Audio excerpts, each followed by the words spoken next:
So, the first part of Greece that I wanted to discuss is the classical period. Now, if you're studying art history, we do refer to four ages of Greece: the archaic, the classical, the late classical, and the Hellenistic. However, we're in an art appreciation course, so we need to go a little quicker. So, we're just going to be covering the classical and the Hellenistic. The classical, we talk about how this is the golden age of Greece, so it makes perfect sense for us to look at some objects here. And what really brought on this time period was the Persians attacking the Greeks around the time of 480 BC. It led to, I guess, an age of rebuilding, rethinking what Greeks wanted to be and what they wanted to prove. So we see a lot of innovation during this time that's celebrated. One of the great statesmen of this time was Pericles. You see him here. And he's noted for commissioning what we call the Acropolis Project of Athens. And this is probably the most well-known of the classical architectural projects. As I mentioned before, it sits on the high hill, right, of Athens, and it's made up of a number of different buildings, but we're really going to focus on the Parthenon for our discussion. As I mentioned before, Iktinos and Kallikrates are the architects, right, of the Parthenon. Now, Parthenon, what does it mean? It refers to the Greek word parthenos. So take the N off the end of the word and put an S on there. Parthenos. And Parthenos in Greek meant virgin. I mentioned that Athena was a virgin goddess. She was born of the head of Zeus. So she was basically, he had a headache, they say, and like they cut her out. So she was a virgin goddess, and she, in a sense, she wasn't born of a womb, and she was a virgin because of this. So that's what Parthenon actually means, just to be clear about the term and why it's used. This is a temple to Athena, and the priestesses of Athena would do the rites of Athena here. To be very clear about how these temples were used, they were not a place where we, the worshiper, went inside. Basically, the priestesses were allowed entry, but we were not. So if you think about religion as it kind of exists today, it's very inclusive, right? It wants you to participate. Religion at this time was very much about you giving offerings or you understanding that the gods were on your side, but letting the priests and the priestesses really take care of matters for you.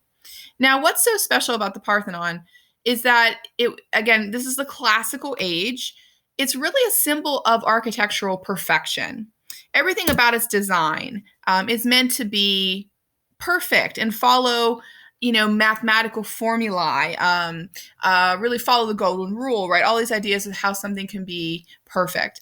For instance, if you look at the plan here, take the length of the structure, divide it by 2, you get the width, or take the width and times it by 2, you get the length. It's basically like an elegant math problem. Inside here, you would have the area for the cult statue, right, where the Athena statue would be, and also the treasury, right, for the goddess. But you'll notice it's very much about symmetry, perfection of planning. And a lot of what they did to accomplish this was use mathematical tricks, optical illusions, formulae that allow for the eye to be tricked. For instance, if you actually measure the sort of curvation, I guess we might say, of the floor of the Parthenon, it actually slightly curves upward, like you see here in the diagram. Why do that? When we're looking at it from far away, it looks straight. I don't know about you, but these sort of things boggle my mind. I'm not a mathematician. So you curve the floor so it looks straight to the eye. It's an optical illusion. Or you use what we call enstasis. That's what you see with the columns here, where the columns actually would have bulged a little bit bigger in the middle. And you'll notice that Greek columns were usually made of pieces, individual pieces. We call them drums. And the reason why they did drums and not a whole piece is because you could allow for deviation, right, in sizing. So you could let that bulge happen in the middle that makes your eye believe that the column is indeed straight. Again, fascinating stuff. And of course, inside the Parthenon, you would have found the cult statue of Athena.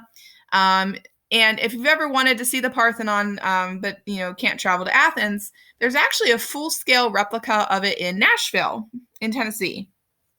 And so you can go there, and they actually have a replica of the cult statue of Athena and everything. But Athena, she was like a warrior and wisdom goddess. And you see here her holding the Nike, the symbol of victory.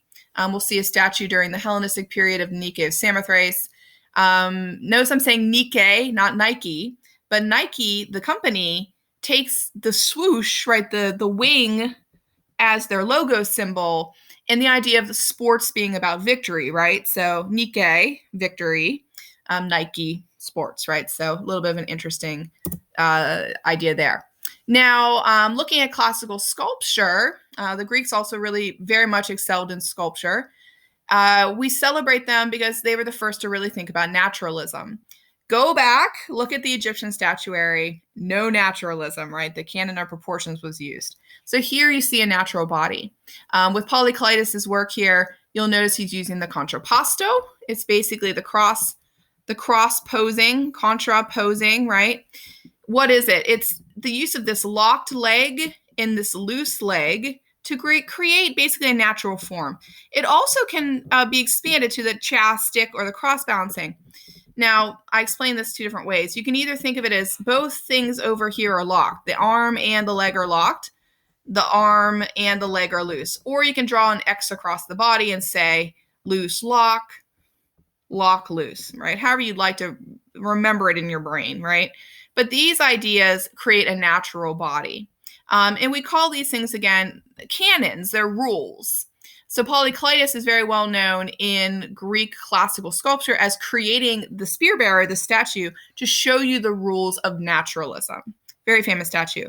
Another thing just to briefly hit upon is that you'll notice that there's this kind of weird tree trunk, right, going on here, and then this brace holding the hand and such.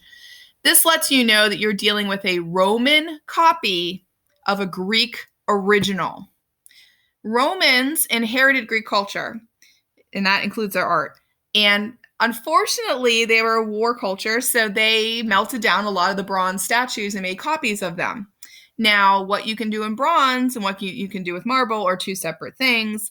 And so in order to make sure that the marble statue could stand up, they often have to add these weird braces. So if you see these things, you know you're looking at a Roman copy of a Greek original. Another famous one, and again, you can guess whether it's a Roman copy or a Greek original. You should know how to find that now. Is Myron's discus thrower. We often talk about this work as the classical showing of movement and energy, perfection of form. So you can see how the classical sculptors are really thinking about perfection, and again, how someone like Echinus and Kallikrates would think about perfection as well.